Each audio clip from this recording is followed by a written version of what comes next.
So when I start, I like to use the curved line tool for basically everything I draw because it makes sure none of my shapes are too symmetrical or look too perfect because nothing in life is perfect. Like my ears are different heights and stuff like that. Everyone has some lack of symmetry or asymmetry.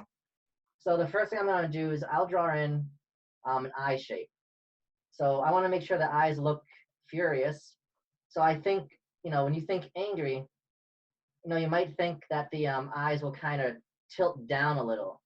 Because when you think angry, like angry eyebrows, angry eyes, right? So basically, I want to create a really cool looking eye, but I want to make sure that this is still expressive and very artistic.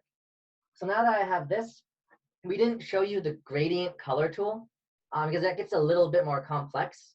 So if you feel like you got the hang of this, you can right click, go to Format Shape. If you don't have the hang of it, right click, you have Color Fill. You can choose a color, or you can go Shape Fill up here. If you want to try the gradated colors, go to Format Shape, go to Fill, and then you can go to Gradient Fill right here. Gradient Fill gives that 3D effect. So now I can look in the presets, but I don't really love presets the same way I don't like templates, when it comes down to PowerPoint. So I'm going to go down here and use these tools. These are stops, color stops. They're how the colors fade in PowerPoint. So I'm going to pick something that's a little bit of a dark color, fade it light pretty quickly, and then go to like a white, and then I'm going to mirror that, go back a little bit darker, and I can click this plus sign and add a new one. There's a plus and a minus, green and red, and I'll go back to something pretty dark.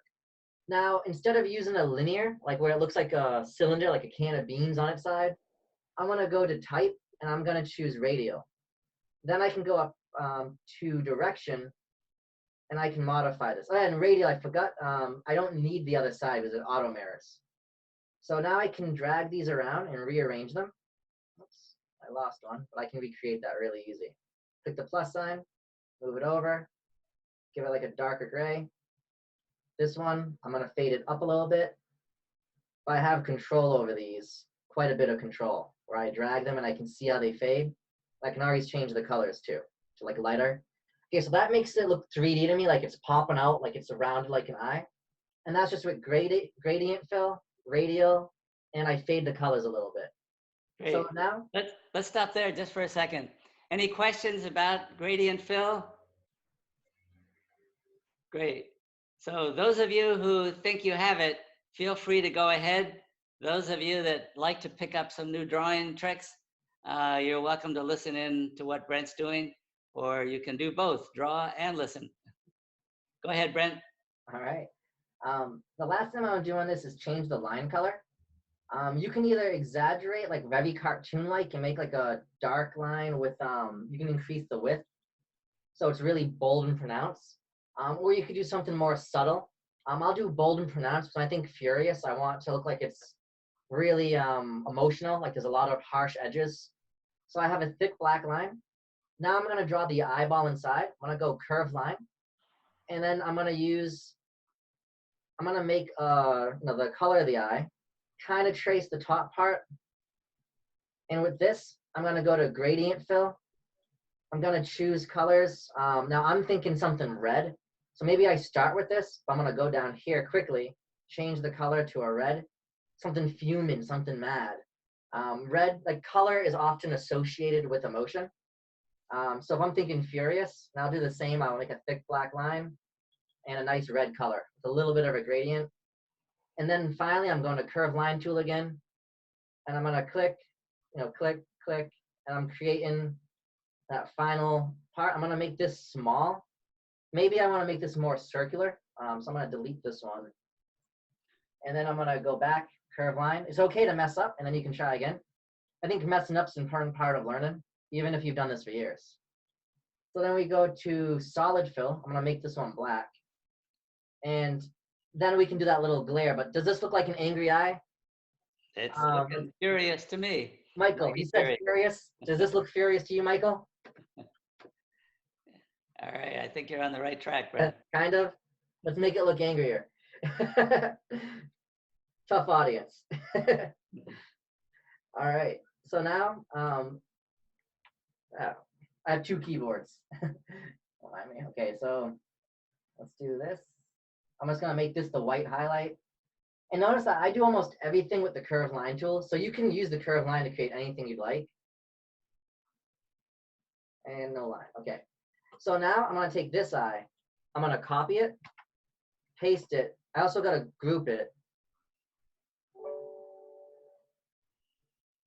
So I have my duplicate, and I'm gonna right click and group, because if I don't group, watch what happens. This is important to know if you forget to group. Because everything's 3D. So if you forget to group, it's gonna move separately. So I'm gonna right click and group. Then I can flip the eye around.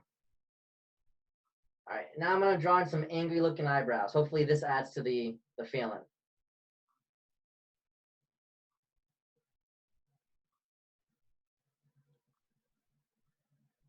That I think adds a lot of anger into it. Yo, definitely. And you know what? I wasn't gonna leave it red, but I kind of like red when it defaulted to the last gradient. So I'm gonna roll with that. Sometimes the best things are accidents, right? And you just kind of perfect them as you see them. I was gonna do like a black eyebrow, but I think that's really exaggerated. It's like the hair color is changing to angry, to furious. Copy and paste. Flip it around. Ooh, someone requested Angry Bird. I see zestful, happy. Okay, so I'll kind of wrap this one up. Should look like it's yelling, right? If it's furious. Could be a beak. Angry bird. Oh yeah, you know what? We can actually do that. We can combine ink. Yeah, I love it. All right, so let's copy and paste this. Flip it around. And then, like we said, you can edit points, or that little gap might actually be cool, but I need to put a shape behind it, because if I don't, I can't color it in separate.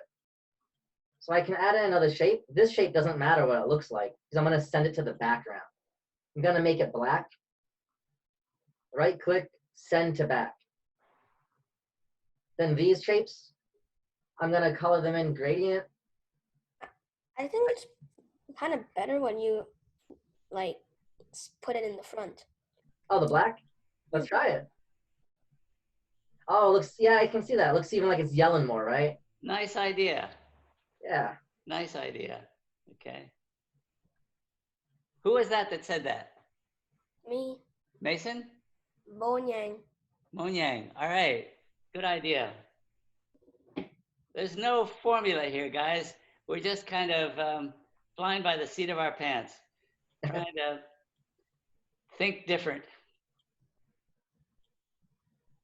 So, hey, Brent, I'm liking it. thanks. Now I'm gonna make it round like an Angry Bird.